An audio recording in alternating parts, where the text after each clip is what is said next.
Welcome back to Conversations with a Calvinist. My name is Keith Foskey, and I am a Calvinist. And I'm excited and honored today to welcome my guest, Zachary Cutts of the First Baptist Church of Bagdad. Now, it's not often that we get someone all the way from Iraq to come and visit with us. Not quite. Bagdad, Florida. See, before I met you, I didn't even know there was a Bagdad, Florida. Most people don't know about it. Can you tell us about where it's at? We are near Pensacola, is the best way to explain it. That's the closest major city to us would be Pensacola. Okay, and you mentioned Milton earlier. Yes, yeah, we live in Milton. Bagdad's pretty much Milton. Gotcha. What is your position at your current church? I am the Ministry Operations Manager. They like to call me Mom, but I will not answer to that, but that is the acronym. It's the Ministry Operations Manager. I help the elders. That is my position. I am there as their right-hand man. Now, are you on staff as that? Yes. Yeah, okay. That is my staff position. Oh, good. Okay, so you're full-time ministry? Not full-time. It is part-time. We are pretty much all part-time. We all are bivocational, and so, full-time ministry, but bivocational is the best way to look at it, because all ministry is full-time. But yeah, I have a full-time position as a groundskeeper at another church. So I get to cut grass during the week and do ministry on the weekends and all kinds of fun stuff. And your husband and a father. Yes. Yeah. One thing, she's not on camera right now, but I'll wave at her. Your lovely wife is with us. My wife is here, and my daughter. Yeah, over in the dark corner there of the studio, and we're proud to have you guys with us today. You came on the program today. We had a conversation about your church having gone through a time of Reformation. Yes, and still going through a time of Reformation. Yeah, wonderful. And that's what we want to talk about today. We're going to talk about God reforming churches. And what's great about today's program is we're doing this before our church is having our conference. We're having a Bible conference in March on the subject of revival. But we're not talking about those 1 week revivals that churches often have, which is just somebody comes in and preaches a message and some people get saved and they call that revival. But what we're going to be talking about is God's work in people's heart over time, and how real revival often shows itself not in a single moment, but over a period of time, sometimes over multiple lifetimes. Definitely. And we see that in a church. So we're going to be talking about that some when we get to that portion. But as you know, you've seen the show. I have. Yeah, and you're a listener, a watcher, and I want to say thank you for that. But you know that on this show we do other things. But I will say this: if you're interested in just hearing about Zach's story, about the story of their church and the Reformation, there's going to be a timestamp in the description below that you can jump to, and you can go right to that if you want to get past the preliminaries. But we like you to stay for the preliminaries because we like to have a good time on Conversations with a Calvinist. So we're going to now move to our next segment, which is called Craziest Things This Week. Craziest Things This Week is when I allow my guest to be surprised by something that I thought was crazy. I don't know if you've seen it. Now, this particular video, again, was taken from an online source. I have no idea where this church is. I have no idea who these people are. And this is in no way intended to demean them in any way or anything like that. This is just something that I think is a little crazy. When you see it, I think you will agree. And I just want your initial response. If you were in a church, this happened. And the guy is apparently preaching on Ephesians 6. Oh.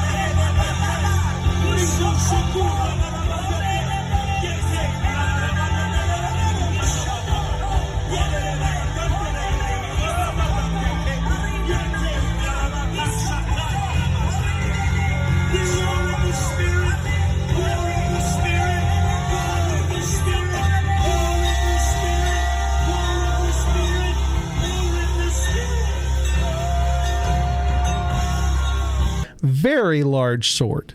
Yes. That was quite the sword. So have you seen that video?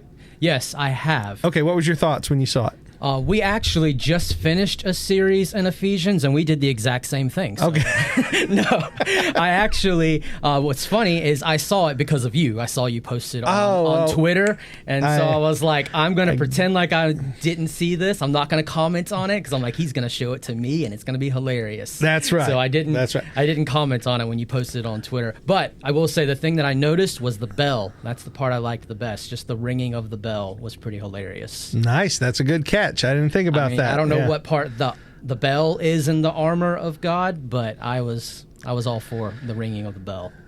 What got my attention most about that video is I am, as most people know, I do karate. I've done karate for almost 30 years now, and I have a small collection of swords that I have gotten over the years. I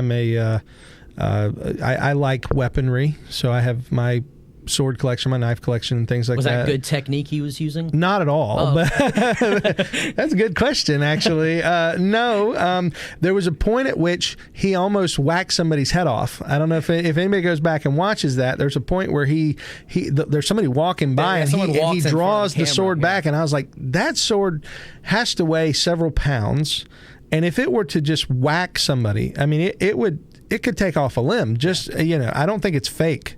No, it looked real. And this is where the silliness of hyper ultra charismaticism can take us, where instead of just preaching the word and having God change hearts, we end up with what can we do? What's the craziest thing we can do? Yep. Well, let's swing a sword and maybe whack somebody in the head. Then we'll prove whether or not we're really healers. Yeah, there's a certain limit that I'm okay with when it comes to illustrations, dancing around with a sword and ringing a bell and running around like crazy.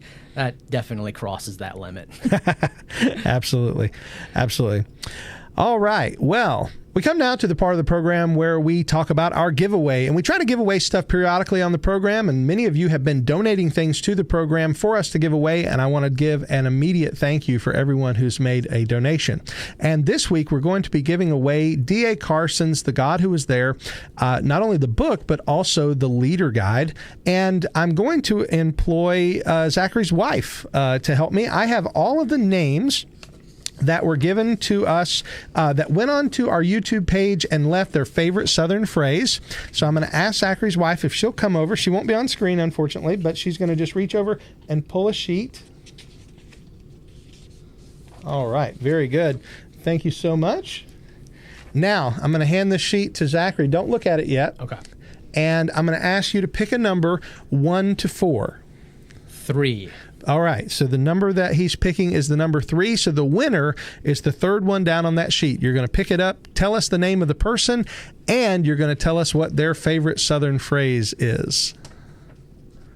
Number 3 is Travis Van Meter. Oh, that's a pastor, Pastor Travis. I know him personally. Awesome. Good deal. My favorite Southern phrase is, "The devil is beating his wife," referring, of course, to the phenomena of the sun shining while it's raining. Oh, my goodness. I've heard it, but okay. I've never used that one. Me either, but I'm familiar with it. Travis, thank you for being a listener and viewer of the program. Thanks for being my friend as well. Like I said, he's a pastor down in the Ocala area. We met last year at a church camp, and he's a wonderful man of God. And I want to say thank you for watching the program, and you will be receiving a copy of The God Who Was There and The God Was There Leader Guide, which is nice that it's going to a pastor. You may be able to use that in some way for your church. So thank you, Zachary, and thank you, Mrs. Cutts, for helping us. Emily is her name. I haven't said her name yet. Emily, and Hadassah is my daughter. Aww. Emily is my wife. Hadassah is my daughter. Awesome. Well, thank you, Emily and Hadassah, for helping us with our giveaway this week. All right, Zach, well, now we're going to move on to our game, and our game is called National Treasure. Now, National Treasure is not about the movie National Treasure with Nicolas Cage. National Treasure is a game that is designed by me to take a pop culture icon, a person from popular culture, someone who we might say is a national treasure.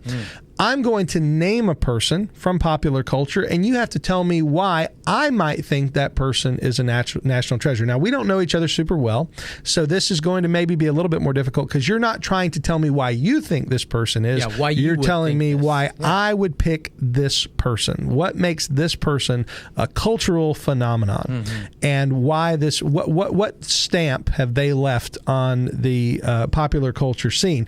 And so again, and this all started, for those who don't know, this is a game in my house because my children.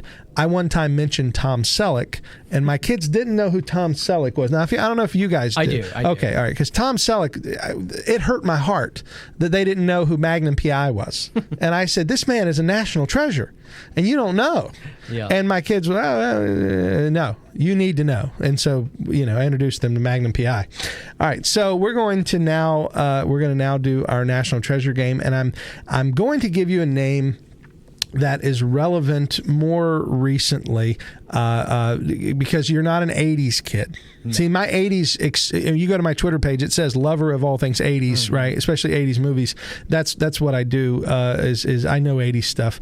But I'm going to give you something more recent, and I want you to tell me why you think this person would be relevant. And remember, you're relevant to me. To you. Relevant Yes. to me. Why this person would be relevant to me. All right. The name is George Clooney. George Clooney. Relevant to you? George Clooney. Think hard. Think about me, if you know me. And maybe you don't know me as well, but... Man, I can only think of why he's relevant to me, so I'm just going to guess that because it's just going to be a wide open guess. I love Ocean's 11. So. Oh, man. Ocean's 11 is good. Ocean 11's is good. But that's one of my favorites, so... And that'd be where I would go, would be Ocean's 11, but... Yeah, it was good. It was good. It was good. I would have said the worst Batman. That was why. I should have thought comic book Batman, superhero. That's me. Yeah. George Clooney. Even though I'm one of those guys who would watch a terrible superhero movie anytime. So I still watch the George Clooney Batman with my kids because it's clean and it's fun and it's based on the same camp as the old Adam West Batman. So George Clooney gets a pass, even though he himself has said he did the character wrong. I still enjoy it. I still think it's a lot of fun. All right, so thank you for playing my game, National Treasure, and that again is patent pending. Well, now we come to the part of the program that is most important, and that's where we talk about the story of Reformation within Bagdad Church. Now, you and I have talked a little bit about this off air, and we've shared a little bit online. But I really want to begin by sort of asking you a series of questions, and just let you have the time to expand and tell the story, because I love to hear stories of churches that are moving in a good direction. We know so many churches are going in bad directions. So many churches are going towards things like Bethel and all of these other directions of this sort of hyper charismania stuff. Definitely. But you guys are going the other direction. Yes. You guys are going in a reform direction, which again is close to my heart because our church went through a time of Reformation, and it's still, I would say we're still reforming, right? Semper Reformanda, always reforming. Yes. So tell me, your church is FBC. So First Baptist Church. Yes, First Baptist Church. Give us a little bit of a history of the church. I'm not exactly an expert on the history. I know it's been there for over 100 years. It's been there for a long time, been through many different pastors. I will say it's gone through its series of very strong anti-Calvinist leanings. And then it has recently, over the last 5 years, shifted back in the other direction with the elder that was there when I got hired. He had been there for a few years doing music ministry, youth ministry, associate pastor ministry. The pastor that was there at the time stepped down. Pastor Stephen got hired on as the pastor. He is a Calvinist, and so he didn't immediately say, we're Calvinists now. He just taught the Bible and taught it faithfully as he All right, saw everyone, I'm here. I've come, and Calvin has come with me. It's like you ever see oh goodness, the Doc Holliday, what is it? Tombstone. Tombstone, yeah. I'm coming, and Hades is coming with me. Yes. Well, okay. So somebody's going to tag that. Somebody's going to say, I compare John Calvin to Hades. Exactly. All right. So I'm sorry, I didn't mean to interrupt you. No, you're good. So yeah, he came in, just kind of taught the Bible faithfully, but at the time we had no official Reformed position. I at the time wasn't even a Calvinist. When I got hired, I was actually into the Leighton Flowers soteriology 101 kind of mindset. Okay, we're not allowed to use that name on this program. Oh, we're not allowed to No, use I'm just kidding. Is it got to be censored because I mentioned it? No. But if you use his name, he will know. Oh, yeah. Yeah. I would love to be featured in a Leighton Flowers video. That would be hilarious. Trust me, it's not all it's cracked up to be. He's going to have to edit out all of the things I say this morning. I'll say something about it because it just happened to me yesterday. I was driving home and my phone started blowing up and said, "Hey, you're on Soteriology 101." And I was like, "No, I'm not. I'm in my truck. I'm headed home." And it was a little surreal seeing your face and your name, Yeah. But he was not ungracious. I disagree with most of what he said, but I was thankful that he said some nice things that were brotherly. Yeah. So I would. No, he seems like a nice guy. Yeah. So in that sense, if he does hear this, I hope he hears that I was appreciative of the tone. Yes. I didn't think it was mean spirited. But go ahead. So yes, if we get, you mentioned the name, so that's where you were. You were in the going in. Yeah. So I was very much into. They didn't yet call themselves provisionalists. It was still traditionalists at the time. So that was kind of my mindset when it came to election and predestination. But he even asked me. He was like, "Are you a Calvinist?" And I was like, I'm not. And he's like, "That's fine. We'll hire you anyways, as long as you believe the gospel and you have good doctrine and have all the other areas." And so got hired on as a youth minister. And then really things didn't start changing into the direction that we're going. I was in 2018 when I got hired. Things really started taking off in 2020, but I don't know how far you want me to get into telling that whole part of the story because there's a whole lot of details once 2020 hits. Well, I am curious because that's we're talking now. We're getting into pre-COVID. Yes. Right before COVID, did that have a big effect? It did. That wasn't the kickoff for us. One of the biggest events that took place in our church in a tragic way is we had a deacon die. Oh, that was one of the biggest. Very tragic, young, not expected to be a thing that would happen to our church at all. And so that was one of the biggest transition points because he was the main children's church leader. So that's going to further on once we get into that part of the story and how that transitioned. We had the question of how are we going to replace this man who was leading in our children's church ministry and was doing a great job at it. Like, what are we going to do? How are we going to move forward? And then COVID also shut things down around the same time. So that was a big part of our transition. Well, I do have two questions to ask because as you're leading through the story, two things pop into my mind. Yes. Are you guys family integrated now? Yes. Okay, so did you guys become family integrated by necessity or was it a mixture of necessity and conviction, or was it only I'll explain exactly how it happened. So we're having meetings together, staff meeting. We've got deacons, people on staff all together, gathered together, say, how are we going to bring back children's church? How are we going to make this happen? And so a whole bunch of ideas were thrown out, or thrown in, I should say. And some of them I was very much against, but I was just the youth minister, and I have these older men in the faith. I have my pastor there, so I'm just trying to be quiet and just take in everyone's opinion. We had ideas from the youth leading children's church, and children's church having an entire service on Sunday mornings, meaning they would have their Sunday school class, which then would lead into children's church. And the youth would have their Sunday school class, which would lead into children's church. That idea scared me because then they would never be with the adults. there would be no gathering whatsoever of the church, because Wednesday nights we're kind of separated, and then Sundays we would be separated. So I'd be like, when exactly are we gathering together?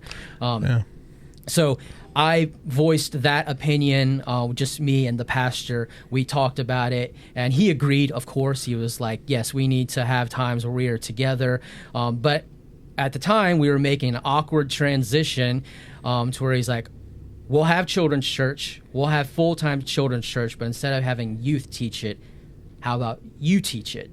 And he asked me to teach children's church. And so I took that as an opportunity to essentially train the children in what a church service and kind of to use the word liturgy, kind of what that would look like, the actual order of a service. And so we sang hymns, we took an offering, I preached a sermon, we had, our version of an invitation, closed with a hymn, we had times of prayer. We made it look exactly like our Sunday morning church service, just in children's church. So I didn't do games. I didn't do a lot of anything like that.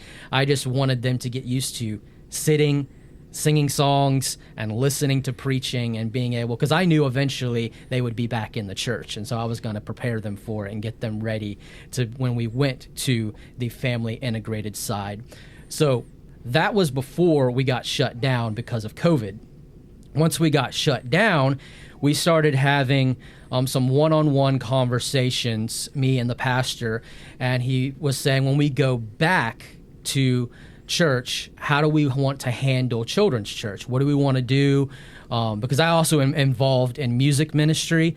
I was playing drums at the time. I'm doing a lot more than that now. So he was like, I know you want to get back into doing music. What do we want to do as far as children's church? And I had, in my desire to grow as a youth minister, had started just randomly looking up YouTube videos of people and YouTube ministry, people that I trusted, and I came across Vodi Bakum.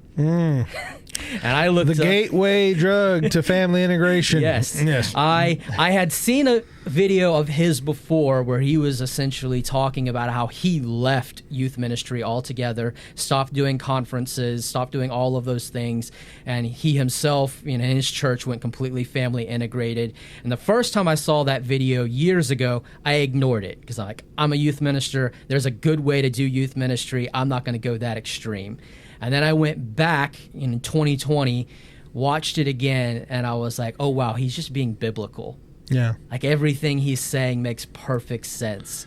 And so I presented that idea to Pastor Stephen. I said, hey, this is what I've been watching. This is what I've been learning from. He also is a great respecter of Vodi Bakum. And he was like, I agree.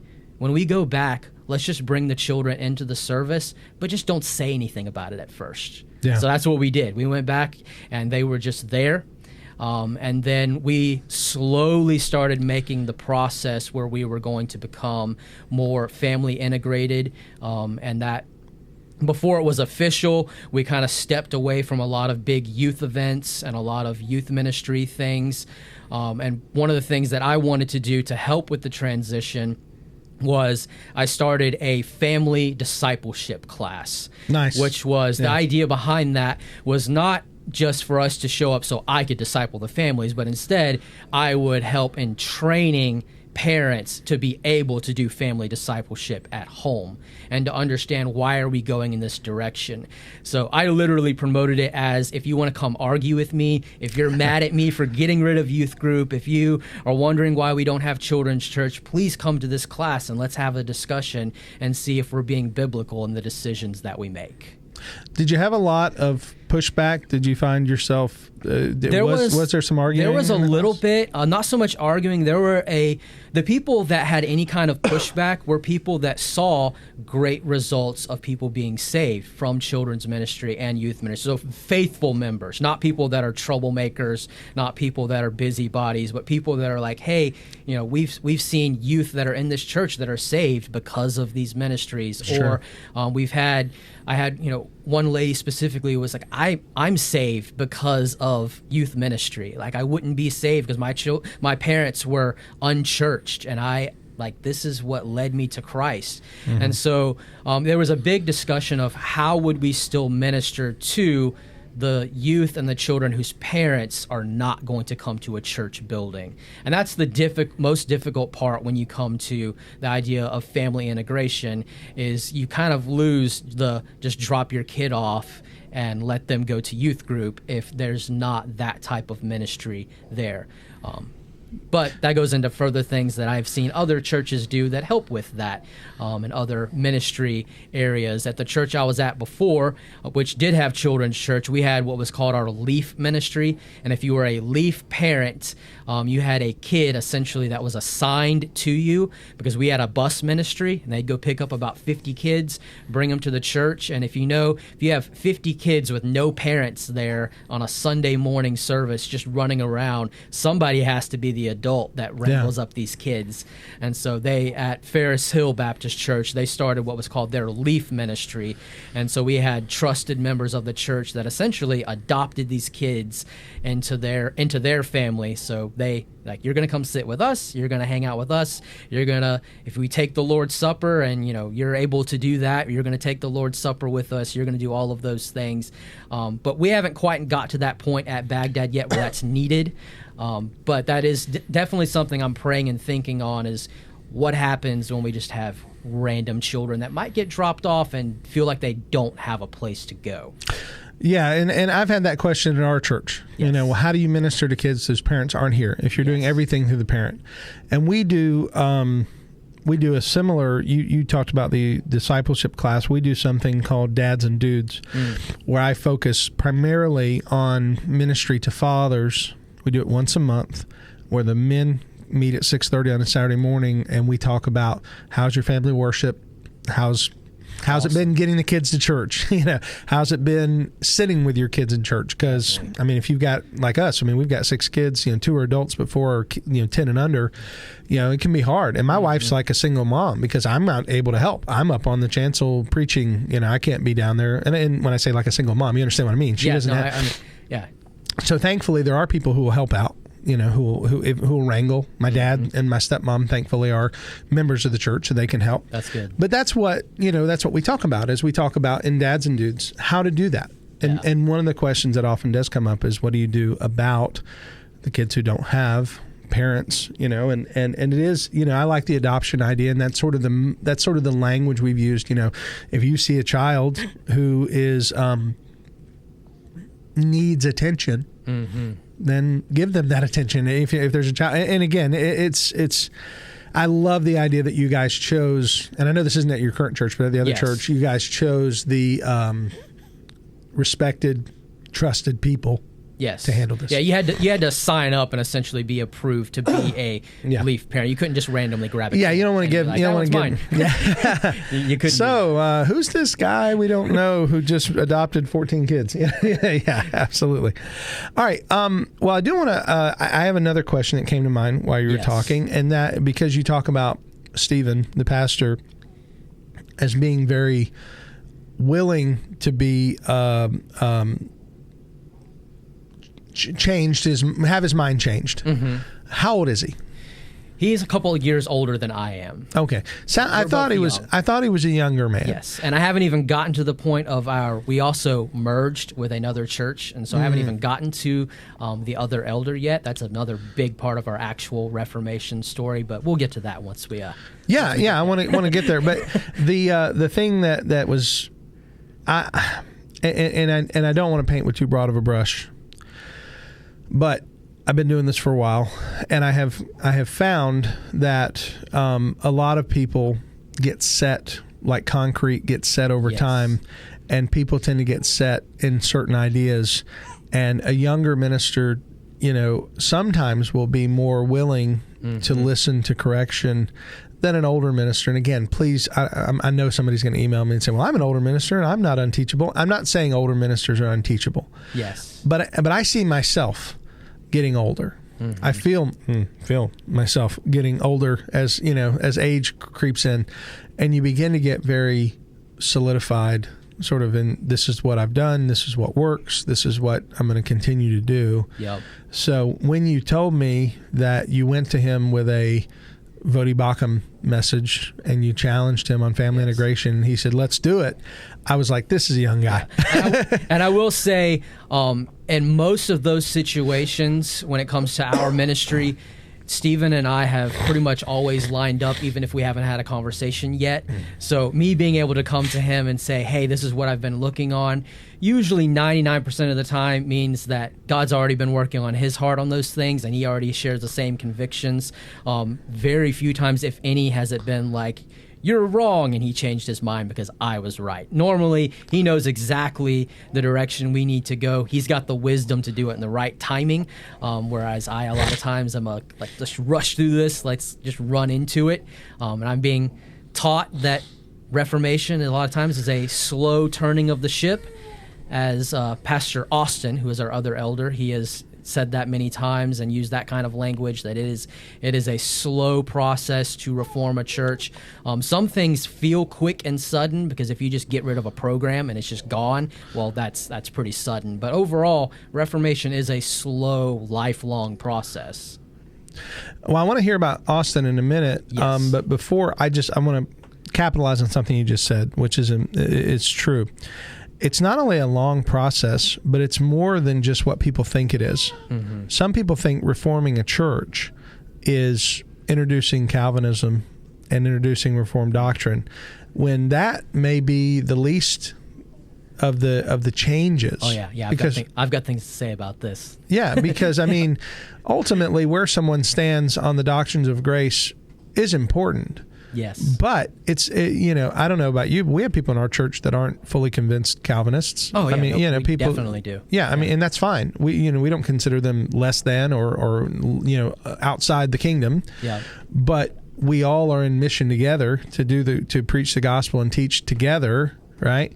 And so that's not, that's not the primary, even though that's what we teach, mm-hmm. This is what we believe, that's not the thing that binds us. The thing that binds us is the gospel. Yeah. And so, but you said you had something you wanted. Yeah, I was going to say the biggest part of our Reformation so far has not been turning Calvinistic, though, and we'll get into this part of it.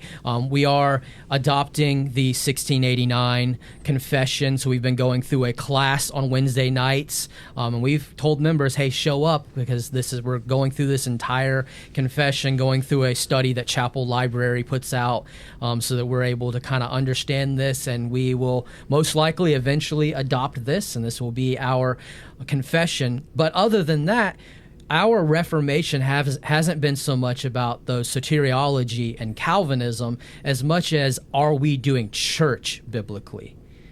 Is the way we're ordering our service, is the way we're doing things on a Sunday or during the week, how we're operating as a church. And so I believe, though I believe in the doctrines of grace, I think a church could reform itself and be biblical in how it does church, even if they're not Calvinistic. Sure. Like, I think they should look into the ideas of, are the ways that we're handling our worship and our preaching and the ways we do church, is it just lined up with the Bible before you even get into the idea of how are we saved and as far as, God's sovereignty.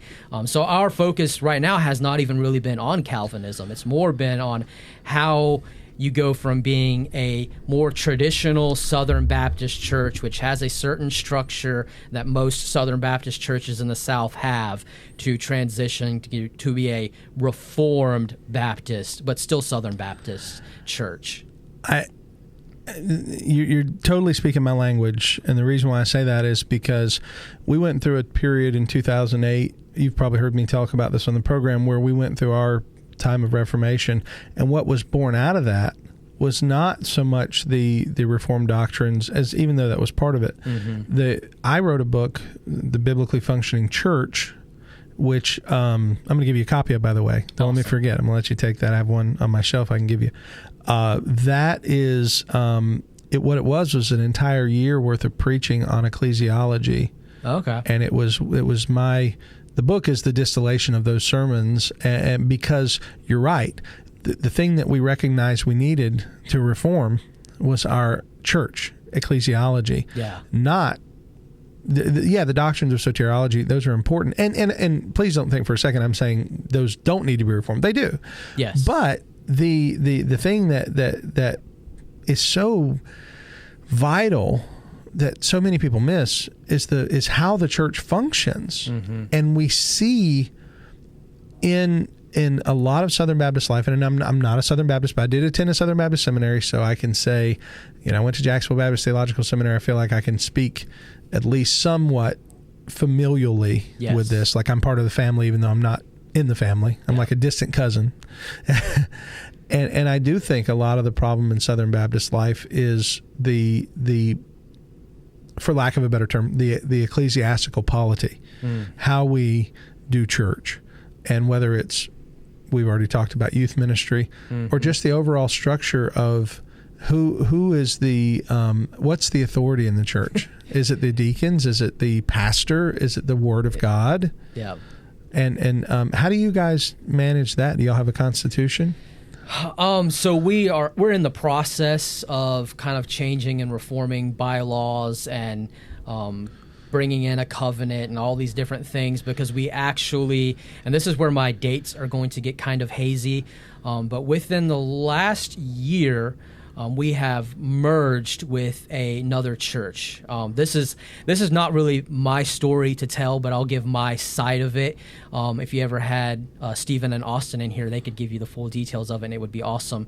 But we went through a season in our church where our worship pastor at the time, so we had Stephen, and then the worship pastor, and then myself. The worship pastor was forced to resign, and so then it was just me and Stephen. And Stephen had really this time where he said he was really close to kind of being like, all right, I think this is the end for me. I think God is bringing this to the end of my ministry. Like, things are not going well. And so he was in his house. He's able to come, at the time was able to come home during his lunch break. And so he was there just randomly one day, normally wouldn't be there during that time.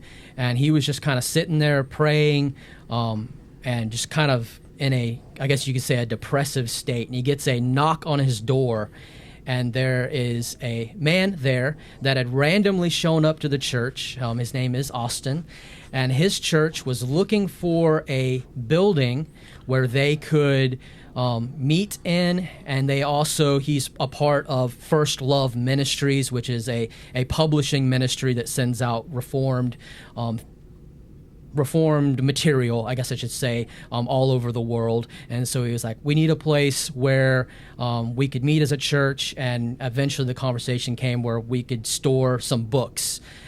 So they joined in, they had a good conversation, and they had a conversation about how his church was reformed. 1689, their church is called Christ Evangel. So they were a small body, and they would meet in our building after our service. So they would meet about 1 o'clock after our church service was over. And so eventually what ended up happening is more and more conversations between Stephen and Austin were happening to where eventually they felt the conviction and eventually shared it with me of, let's just merge the churches together and actually have a dual eldership, because right now we have two churches with one elder. Let's have something close to an actual multiplicity of elders, completely on equal ground, like one of them is not the boss of the other, completely equal, and actually join those churches together. And it has been a great blessing that took place really about close to 6 months ago now, but the process has been like a year long of us walking through that. So now we've got a whole lot of things going on ministry-wise, because Pastor Austin was involved in many things, mission trips to Nigeria, the Philippines, like multiple different things he was involved in through First Love Ministries. And so those things have now become part of the ministry of FBC Bagdad, because now we are all FBC Bagdad. So it's been a very exciting time of reformation and being able to kind of change how we are structured. And it is great to have more than one elder. As I said before, they are bivocational. Austin works for First Love Ministries, and he is also able, because of that, he's able to be up at the church throughout the week. Pastor Stephen has a secular job for the city. He does IT. So he's pretty much gone during the week. Now with the dual eldership, Austin is able to be at the church during the week, which is good, to be able to have somebody there that can, show up there, be able to have times of discipleship and do those different things. So they've been able to kind of carry each other's burdens in a way that have been really good. And then, like I said before, I'm kind of the right-hand man to both of them, that if they need something from me, they come to me and they ask for it, and I'm able to kind of help and support them in both of those things. Yeah, you're the mom. Yeah, I am the mom, apparently. Yeah. Well, that's interesting. I'm always curious about structure in other churches. And so, like, we have 3 elders here. We're all ordained. We're all pastors in the church, but I'm the primary preaching pastor. How do they do that? Are they pulpit, right now, pulpit sharing, or how does that work? Yeah, it is.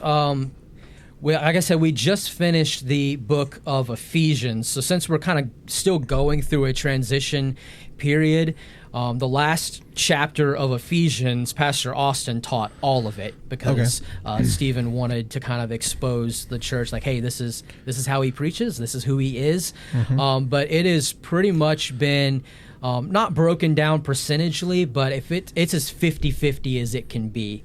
They pretty much not necessarily go back week to week. They might do one person does this series of verses, and then the next person will do the other. They kind of plan it out how they want to do it, but there's not an official like teaching pastor or elder and then another elder. They both teach and preach pretty equally. And then we did just start back our Sunday night service. We brought that back. And we have a time of preaching and service that leads into our prayer meeting. And right now, Pastor Austin is preaching through the book of Jude on Sunday nights. And so it's pretty equal. I wouldn't say that either one of them is the primary teaching or preaching pastor. It's pretty 50-50. Nice.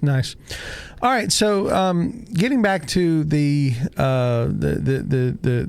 transition, because what you just said was very interesting, of how 2 churches merged, become one church, and in one sense, 2 churches that only had a single elder, mm-hmm. which is, I would say, a less than optimal situation. Yes. In my book, I talk about how, you need a plurality of elders. And I do believe the Bible calls for a plurality of elders. I also say it's better to have no elders than bad elders, but that's another conversation. Because they're bad elders are tough. Yeah. But when you get good, godly men that come together and work together and have a desire to work together, then you have something special. Yeah. And that sounds like what you guys have. And Definitely. So that's wonderful. So the merging of the 2 churches, and this is First Baptist Baghdad, what has that seen? How was that received by the members? That's a question I have, because I mean, people have sometimes people have a feeling like this is mine and that's theirs. Have they come together and really? Yeah, it has been good, and we had a lot of like really long conversations about these things in the form of business meetings, which all SBC churches, they love their business meetings. Oh, yes. So I say that sarcastically. Oh, yes. God bless the business meeting. Yes. So one of the great things is, because they were meeting at the church, they also at the time gave Pastor Austin office space in Pastor Stephen's office. So he was up at the church kind of helping with our ministry areas already. And we were also having some crossover where we were helping them, helping Christ Evangel and helping Austin with the ministries that he was doing as well. We even supported them financially to send him, I believe it was to Nigeria, if I'm getting that detail correct. About a year ago now, they needed some money for a plane ticket. Our church said, let's do it. And we gave to it. So there was an investment in each other's ministries, and a love for the members of each church before we ever merged. And so it was kind of presented as, you guys are already doing this. why don't you just actually make it official and really follow through with this? And so there were the original fears of, okay, if we adopt this church, if FBC Bagdad takes in Christ Evangel, are we just going to do everything they're doing and kind of give up what we're doing? And so we had to assure them that neither church is giving up their ministries, neither church is giving up the missions that they have been called to, that it's literally a merging together and a working together. And at first, joining together, it felt like two churches kind of just meeting together, because you have members of different churches that are now all sitting together. And but over the past few months, we've had a lot of good times of fellowship with these members. And to me, at least, it doesn't feel like two churches anymore. It feels like we are now one church, and we are now FBC Bagdad, and we're very excited with the members that we gained through this process. Well, praise the Lord for that. So Austin's church was already 1689. Yes. But the FBC Bagdad was not, but you guys were already going in the direction of Reformed. Not yet. That actually, so what we have done is on Wednesday nights, we started a class called Confessions, Creeds, and Catechisms. And so what we did which I'm sure is super popular in Southern Baptist life, because those three things are usually not all about confessions and creeds and catechisms. Yeah. So we walked through, I believe we did creeds first. We walked through like the Apostles' Creed. We walked through and it kind of said, this is what you pretty much have to believe to be a Christian. Yeah. Like, this is your basic, this is what we believe. This is our creed as Christians. This is what it means to have a creed. And we went through kind of the history of that and taught through those things. And then we went through the Baptist faith and message. Went through the entire thing, taught through it, really not to shut it down, but to actually say, this is why we still hold to this. This is why we believe what it says here. We might change some wording here or there, but this is why we can hold to the Baptist faith and message.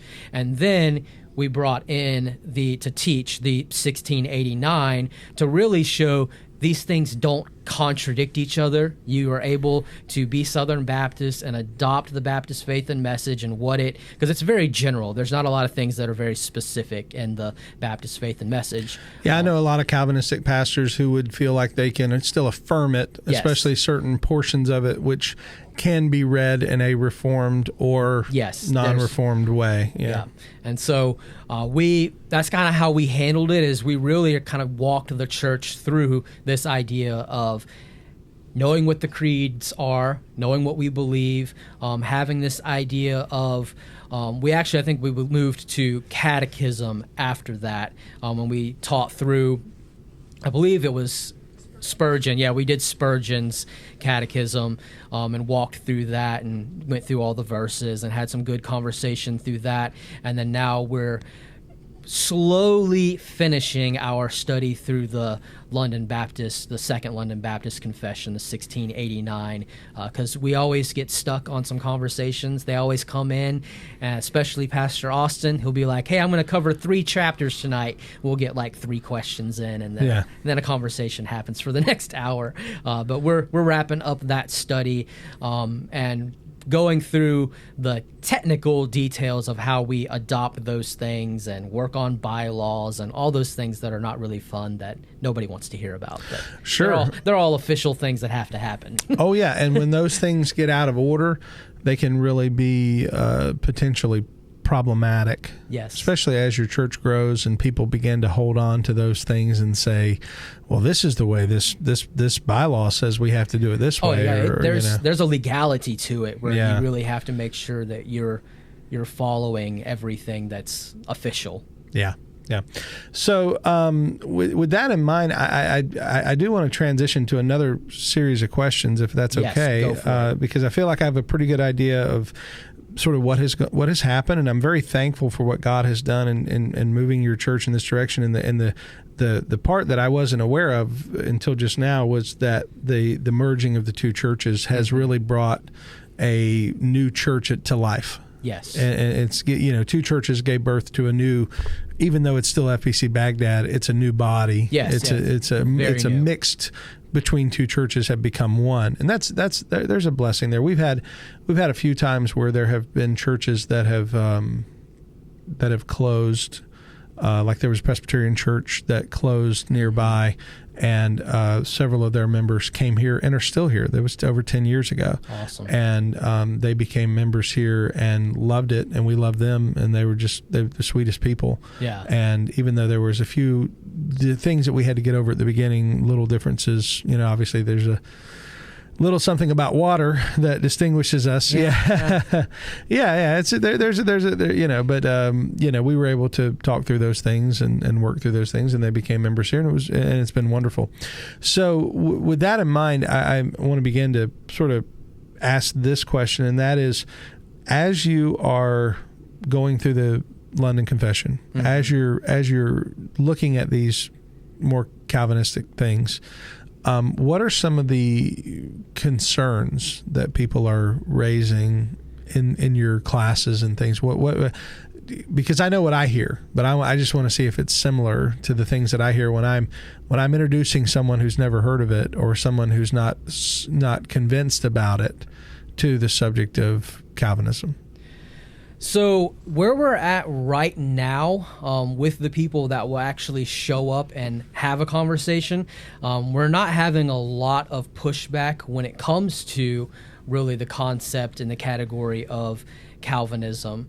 Obviously, we've taught through the ideas of not only of God's sovereignty, but providence, and how God even uses not only the good things, but he uses sinful things. And even Pastor Stephen likes to mention quite often that even the crucifixion of Jesus was said to be predestined, and the things that Herod and Pontius Pilate and the Jews, that those things, they carried out what the hand of God wanted them to carry out. They were predestined to do those things. And so he kind of uses that to point to, well, if God can predestine that, then the things that are happening in your life, he's predestining and working those things out too. Even the things that are that would be considered maybe sinful, whether it's on your part or someone else's part. Like, God is sovereign and above things in a way that my brain can't understand it. And so that's we've kind of been drilling that concept home for a while, to where there's not a lot of pushback on God's sovereignty, or even if you wanted to say God's control, whatever words you wanted to use, I'm comfortable with any of it, because, he created everything, knowing everything that would happen. There's some level of control no matter what view you take, unless you're an open theist, but I'd say open theists are ridiculous, but that's a bridge too far. Yes. I think that I don't throw around the word heresy a lot, just because I think it's too overly used. Every time somebody says something people disagree with, oh, that's heresy. Oh, that guy's a heretic. And I'm over that. I just don't have the patience for that anymore. But there is times when the H word, the heresy word, mm-hmm. is necessary, and if open theism isn't at least somewhat heretical, then how would we even define heresy if we can't say that if God doesn't know the future, mm-hmm. because the future hasn't happened, and therefore the days fashioned for me were not written by him when I was in the womb, which is what Psalm 139 seems to indicate, that, that my days were fashioned for me before there was one of them. But if God doesn't know the future, if God's in time, experiencing time as we do, mm-hmm. and this is my understanding, maybe you could correct me, is that the open theists, what they say, right? God is experiencing time as we do. From what I have seen, and this, I want to sound gracious when I say this. Yeah, me too. I always want to be fair. But from what I have been exposed to, whatever definition you give of open theists, it won't be good enough unless you agree with open theism. That's what I have experienced in the forums and the message boards, is like whatever you say about their idea of God's knowledge and whether he knows the future or whether he doesn't. I have never seen a Calvinist give a definition that they accepted as, even if you read back to them what they said, they still would be like, well, we don't believe that. And they would say the same thing about Calvinists. That's a good point.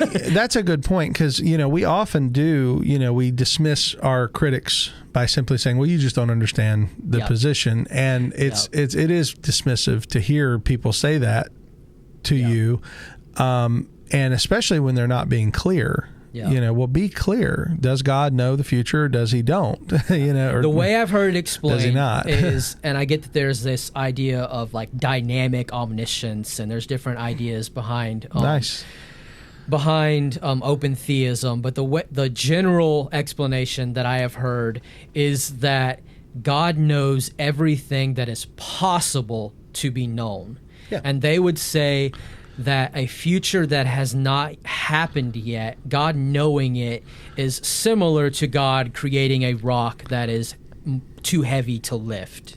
They see it as being something that's absurd, that of course God knows all things, but the future is not a thing because it doesn't exist, because it hasn't happened yet. I think that would be probably the best representation of what I have heard. Say. And I've used that the same phrase because I've heard it. I heard it in a debate with Dr. White when Dr. White debated an open theist, and I don't remember who it was, but the guy said God knows all things that can be known. Yes. Meaning the future, because it hasn't happened, is unknown because it hasn't happened. Yeah. And again, it goes back to my question of, well, are my days fashioned or not? Does God know when I'm going to die? Yeah. And if somebody says no, it hasn't happened yet, that bothers me on a level of understanding who God is. Yeah, and Dr. James White also points out, I believe it's in Isaiah, where he points out the difference between the true God and the false gods, as God is able to declare the end from the beginning. And he's able to actually say, hey, this is what's going to happen. I'm going to speak it, say it, and then it's going to be carried out. It's going to happen. And so that's one of the proofs that he is God, is that he knows the future, both because he knows it and also because he is working all things out, and he is carrying out his plan. We know that's true, but that is one of the things that's different between a false God and the true God, is the false gods were not able to say, hey, this is going to happen, even, predicting the birth of Christ, being able to predict the different prophecies to say, hey, this is going to happen in the future. God's able to do that because he is God. Amen. Absolutely. Well, brother, I've really enjoyed this conversation, and we're getting to where we're close to the hour mark now, so I want to start drawing to a close. But was there anything else about the story about FBC Bagdad? I know we sort of gone into a little open theism conversation. I was there. Say, we went in all kinds of different directions. I do that. I tend to spider web off into different and that's areas. fine. That's what's great about having a conversation. We didn't come in here with a script. Yeah. I wanted to hear the story about your church. I wanted to hear about the Reformation. I love the story of two churches becoming one. I love the story of the pastors working together and being men of God that respect and trust each other. I love you being a mom. That's great. Somebody's gonna make a meme out of that. Yeah, Zach the mom. Yeah, but helping those men, yes, coming alongside of them, ministering with them. Really serving the church, but serving them. Yeah. And so I'm thankful to hear all those things, but I know you came here today to share things. I don't want you to feel like you didn't get to share any. So there is one very important thing that if I didn't share, they'd be like, you wasted your time going to Jacksonville. And that is, we do have a conference coming up. First Love Ministries is putting on a conference being hosted at FBC Bagdad that is on the topic of regeneration and understanding the new birth. It is a free conference. One area that I dropped the ball is I was supposed to bring you a box of books from the First Love Ministries that I did not bring. So I will make sure that those get to you. We've got all kinds of awesome books picked out to be able to get to you. So I'll make sure we put together that box from First Love. And so we've got a conference coming up March 3rd through the 5th, first weekend of March. So we've got a conference on the topic of regeneration. And we've got people flying in from all over the country, both to speak and to attend this conference. And we're hoping that we'll have also members or people from the community that will show up to this conference and be exposed to a different idea of regeneration and being born again than maybe they've ever been taught, because they haven't heard it from a Reformed point of view.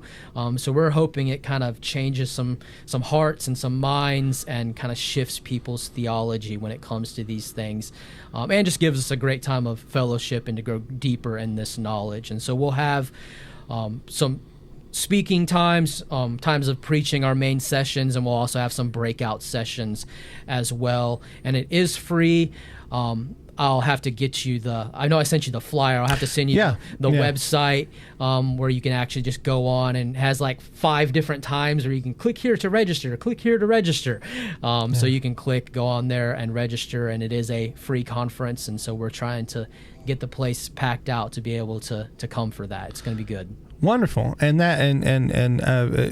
conferences are often very expensive. So to hear you guys giving this information away for free and serving the body. Free resources, because it is a First Love ministry event, we will also be giving out a lot of free resources, free books. So it's definitely something that just members of different churches should come to. Pastors will be there. It'll be a great gathering of multiple types of people.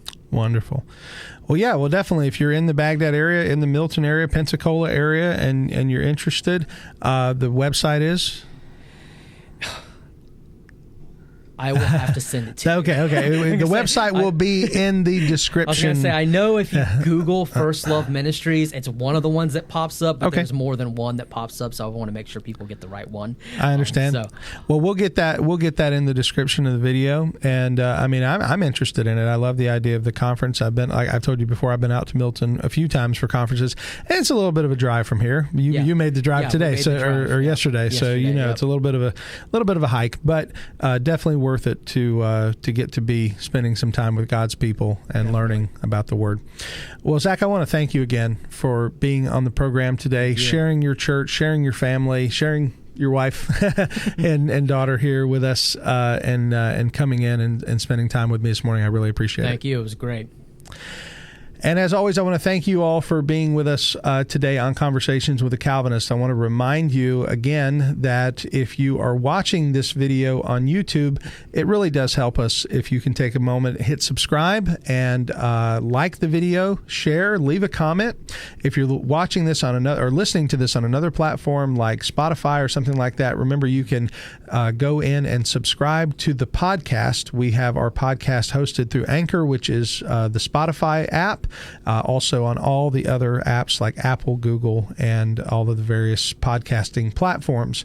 And remember, you can follow me on Twitter at Your Calvinist on Twitter. I post new content just about every day, whether it be information from sermons or sometimes funny videos. And we have our YouTube page again is calvinistpodcast.com. I want to thank you again for listening to Conversations with a Calvinist.